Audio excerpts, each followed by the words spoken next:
আসসালামু আলাইকুম ওয়া রাহমাতুল্লাহি ওয়া বারাকাতুহু। আপনারা সবাই কেমন আছেন? জানি আপনারা সবাই ভালো আছেন এবং ভালো থাকবেন, এই দোয়াই করি। আমিও ভালো আছি, আপনাদের দোয়া আলহামদুলিল্লাহ। আজকে নিয়ে এসে আমার গার্ডেনের সামনের পার্টে যে কিছু গাছ আছে, সেই গাছগুলোর কিছু ফুল, সেগুলো নিয়ে আজকে থাকবে আমার আজকে এই পর্বটা।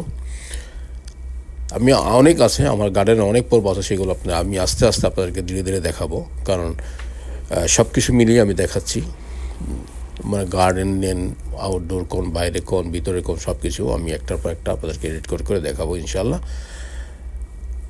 ফুল কাকে বলে, মানে কত রকম কী কী, মানে আমার গার্ডেন আপনারা আমি দেখাই দিব। আপনারা কল্পনা করতে পারেন না যে কী পরিমাণ ফুল আমি আমার গার্ডেনে করি।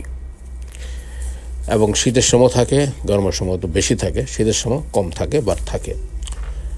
আমি এমনভাবে গাছগুলো লাগানো হয় যে গাছগুলো গরমের পর থাকবে না, তখন শীতের গাছগুলো উঠে, আবার শীতের গাছগুলো উঠে যখন গরম পড়ার আগে সেই গাছগুলো মরে যায়, আবার গরমের গাছগুলো নিচ থেকে আবার উঠে।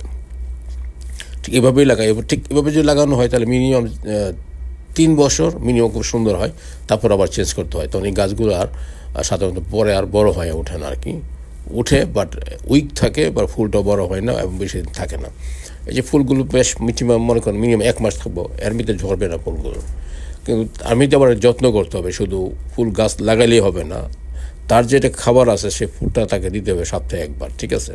তো গার্ডেন যে ফুড থাকে, তাদের ফুড একটা আছে, ওই ফুডগুলো দিতে হবে সপ্তাহে মিনিমাম একবার আপনাকে দিতে হবে, একদিন, ঠিক আছে? আর পানি তো আপনার প্রতিদিনই হালকা হালকা করে দিতেই হবে, কারণ এবার গরম থাক আর ঠান্ডা থাক, তার পরিমাণ মতো যে খাবার, যেমন আমরা যখন প্রতিদিন বাইরেতে এসে গোসল করি, ঠিক এমনই থাকবো, সেভাবে দিতে হবে খাবার। তারপর যদি বৃষ্টি না হয়, গাছের উপরে পানি ছিটায় মারতে হবে।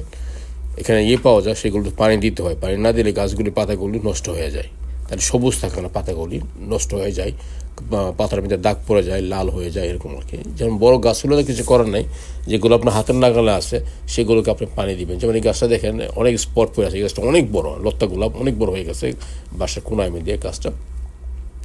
কিন্তু দেখেন গাছের পাতাগুলি দেখছেন কেমন, কারণ এগুলো আমার নেই যে আমি উপরে মেডিসিন দেবো বা পানি দেবো, ঠিক এরকম আর কি।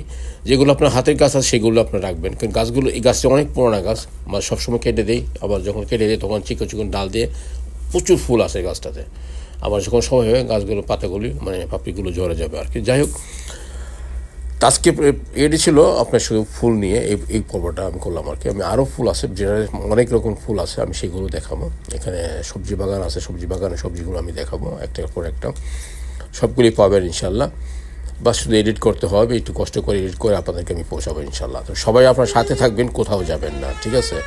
অনেক কিছু আমি আপনাদেরকে শেয়ার করবো, যেগুলো আপনারা কল্পনা করতে পারবেন না, সেগুলো সাধারণত দেখতেও পান না আপনারা, ঠিক আছে? আল্লাহ হাফেজ।